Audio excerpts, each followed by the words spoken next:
আসসালামু আলাইকুম রহমতুল্লাহ বরাকাত। আলহামদুলিল্লাহ ওসসালাতু ওয়াসসালামু আলা রাসূলিল্লাহ বাদ।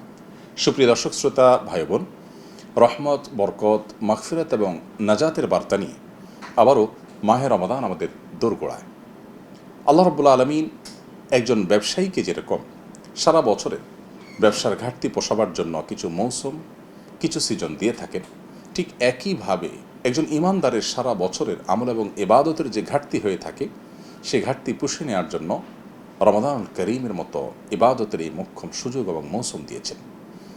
এ মাসে আল্লাহর ইবাদত, নেকামল, ভালো কাজের অভ্যাস গড়ে তোলা এটা একজন মুমিনের জীবনে অনেক বড় সুবর্ণ সুযোগ। প্রিয় দর্শক, রমাদানের প্রধান আমল হলো সিয়াম সাধনা করা। সিয়াম শব্দের অর্থই হলো বিরত থাকা, কোনো কিছু থেকে নিজেকে দূরে রাখা। একজন রোজাদার ব্যক্তি সিয়াম সাধনার মধ্য দিয়ে আল্লাহর আদেশ পালন করতে গিয়ে দিনের বেলায় পানাহার এবং যৌনাচার থেকে তিনি নিজেকে বিরত রাখেন।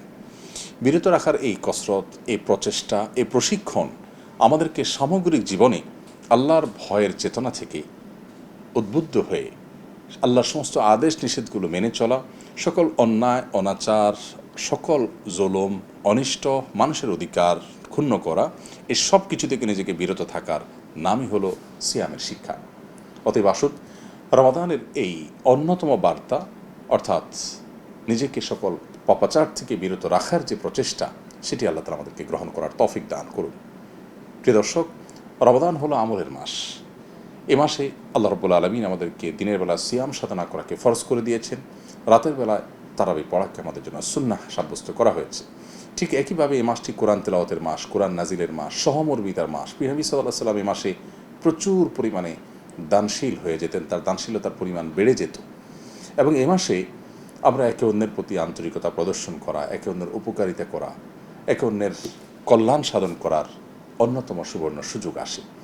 আল্লাহ তাআলার পক্ষ থেকে একজন ফেরেশতা রমাদানের শুরুতে ঘোষণা দেন, ইয়া বাগিয়াল খাইরে আকবিল ওয়া ইয়া বাগিয়াশ শাররি আকসির। যার অর্থ হলো, হে কল্যাণ প্রত্যাশী, ভালো এবং কল্যাণের পথে আগুয়ান হয়, অগ্রসর হও, আর হে মন্দ কাজে অভ্যস্ত, তুমি এবার থেমে যাও। অতএব রমাদান হলো নিজেকে পরিশীলিত করা, পরিশুদ্ধ করা, সংশোধিত করা এবং নিজের আত্মশুদ্ধি করার মাস, তাকওয়া চর্চার মাস। আল্লাহ তাআলা বলেছেন, কুতিবা আলাইকুমুস সিয়ামু কামা কুতিবা আলাল্লাযীনা মিন ক্বাবলিকুম লাআল্লাকুম তাত্তাকুন। তোমাদের উপরে সিয়াম সাধনাকে ফরজ করা হয়েছে যেমনিভাবে তোমাদের পূর্ববর্তীদের উপরে ফরজ করা হয়েছে। আশা করা যায় তোমরা মুত্তাকি হতে পারবে, অর্থাৎ আল্লাহর ভয়ের চেতনা থেকে তোমরা আল্লাহর আদেশ নিষেধগুলোকে মেনে চলতে পারবে। তোমরা সুন্দর, সুষ্ঠু এবং পবিত্র জীবন যাপন করবে। অপরাধ এবং অন্যায় থেকে তোমরা বেঁচে থাকতে পারবে।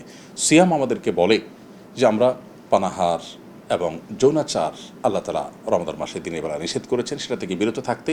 অতএব সেখান থেকে শিক্ষা নিয়ে সামগ্রিক জীবনের সকল অনাচার থেকে আল্লাহর ভয়ে বিরত থাকার শিক্ষা আমাদের গ্রহণ করতে হবে। আল্লাহ তাআলা আমাদের সকলকে সিয়াম তথা রমাদানের এ বার্তা গ্রহণ করে নিজেদেরকে সংশোধিত, পরিশীলিত, পরিশুদ্ধ এবং পবিত্র করার তৌফিক দান করুন। তবেই আমাদের রমাদান সাধনা সার্থক হবে এবং অর্থবহ হবে। আল্লাহ আমাদের সবাইকে সে তৌফিক দান করুন। জাযাকুমুল্লাহ খাইরা। আসসালামু আলাইকুম ওয়া রাহমাতুল্লাহি ওয়া বারাকাতুহু।